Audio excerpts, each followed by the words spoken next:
ജെറമിയയിലൂടെ കർത്താവ് അരുളി ചെയ്ത വചനങ്ങൾ നിറവേറ്റേണ്ടതിന് പേർഷ്യ രാജാവായ സൈറസിനെ അവൻ്റെ 1-ാം ഭരണവർഷം കർത്താവ് പ്രചോദിപ്പിക്കുകയും അവനൊരു വിളംബരം എഴുതി രാജ്യം മുഴുവൻ പ്രസിദ്ധപ്പെടുത്തുകയും ചെയ്തു.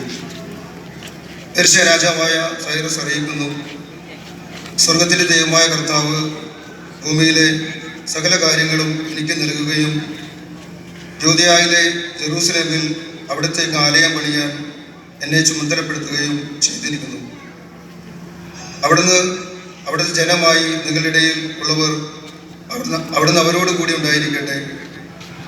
യൂദയായിലെ ജെറൂസലേമിൽ ചെന്ന് ഇസ്രായേലിലെ ദൈവമായ കർത്താവിൻ്റെ ദൈവമാണ് അവിടുന്ന് അവശേഷിക്കുന്ന ജനം എന്ന് അവിടുന്ന് വസിക്കുന്നവരാലും അവരെ തദ്ദേശവാസികൾ ജെറൂസലേമിലെ ദേവാലയത്തിന് വേണ്ടി സ്വഭാഷിഷ്ട കാഴ്ചകൾക്കും പുറമെ വെള്ളി, സ്വർണം, ഇതര വസ്തുക്കൾ, മൃഗങ്ങൾ എന്നിവ നൽകി സഹായിക്കട്ടെ.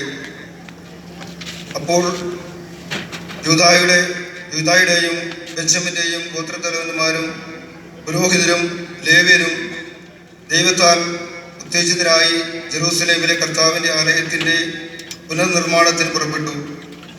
അവർ വസിച്ചിരുന്ന ദേശത്തെ ആളുകൾ സ്വഭിഷ്ട കാഴ്ചകൾക്ക് പുറമെ വെള്ളിപ്പാത്രങ്ങൾ, സ്വർണം, ഇതര വസ്തുക്കൾ, മൃഗങ്ങൾ, വിലയേറിയ സാധനങ്ങൾ ഇവ നൽകി അവരെ സഹായിച്ചു.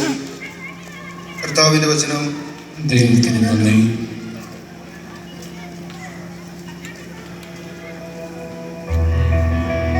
പ്രതിവചന സങ്കീർത്തനം.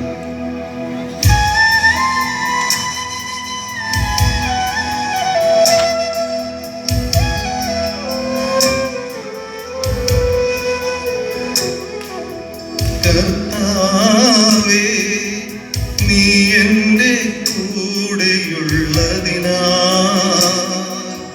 ഓരോ നിമിഷവും സ്വർഗീയം. കർത്താവേ, നീ എൻ്റെ കൂടെയുള്ളതിനാ ഓരോ